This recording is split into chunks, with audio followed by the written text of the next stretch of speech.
அஸ்ஸலாமு அலைக்கும். இந்த வீடியோவில் வெள்ளிக்கிழமை நாட்களில் சொர்க்கத்தில் நடக்கும் அதிசயத்து பற்றி பார்ப்போம். இதற்கு முன்பு இந்த வீடியோவை இப்ளீஸ் பார்க்க விடாமல் தடுப்பான். அதனால் அவனை எதிர்த்து அல்லாஹ் அக்பர் என்று கமெண்ட் செய்து லைக் செய்து சப்ஸ்கிரைப் செய்யவும். வெள்ளிக்கிழமை சொர்க்கத்தில் இல்முல் மசீத் அதிகமாக வழங்கப்படும் நாள் என்று அழைக்கப்படுகிறது. அந்த நாளில் என்ன நடக்கும்? அல்லாஹ் சுப்ஹானஹு வ தஆலா சொர்க்கவாசிகளுக்கு தன்னை வெளிப்படுத்துவான். சொர்க்கவாசிகள் அல்லாஹ்வின் முகத்தை காண்பார்கள். இதுவே சொர்க்கத்தின் மிகப்பெரிய நன்மை. அந்த நாளில் சில முகங்கள் பிரகாசமாக இருக்கும். அவர்கள் தங்கள் இறைவனை நோக்கிக் கொண்டிருப்பார்கள். குர்ஆன் 75, 22, 23. நபி அவர்களின் ஹதீஸ். சொர்க்கத்தில் ஒரு சந்தை உள்ளது. அதில் வாங்கவும் விற்கவும் இல்லை. ஆனால் அங்கு முகங்கள், அழகு, ஒளி அதிகரிக்கப்படும். முஸ்லிம்.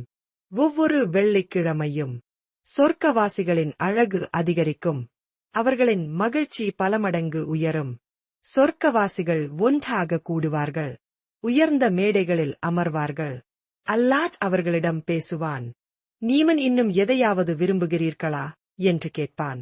அவர்கள் கூறுவார்கள், யா அல்லாஹ், நீ எங்களை சொர்க்கத்தில் சேர்த்துவிட்டாய். நரகத்திலிருந்து காப்பாற்றிவிட்டாய். இதற்கு மேல் எங்களுக்கு எதுவும் வேண்டாம். அப்போது அல்லாஹ் தன் திருப்தியை வழங்குவான். இதற்கு மேல் எந்த நன்மையும் இல்லை. இதிலிருந்து நாம் என்ன கற்றுக்கொள்கிறோம்? இந்த உலகில் வெள்ளிக்கிழமையை மதித்து வாழ்ந்தவர்கள், ஜுமா தொழுகையை காப்பாற்றியவர்கள், நபி மீது ஸலவாத் சொன்னவர்கள், அவர்கள்தான் அந்த சொர்க்க வெள்ளிக்கிழமையின் அதிசயத்தை அனுபவிப்பார்கள். யா அல்லாஹ், எங்களையும் அந்த சொர்க்க வெள்ளிக்கிழமை அதிசயத்தை காணும் மக்களாக ஆக்குவாயாக. ஆமீன்.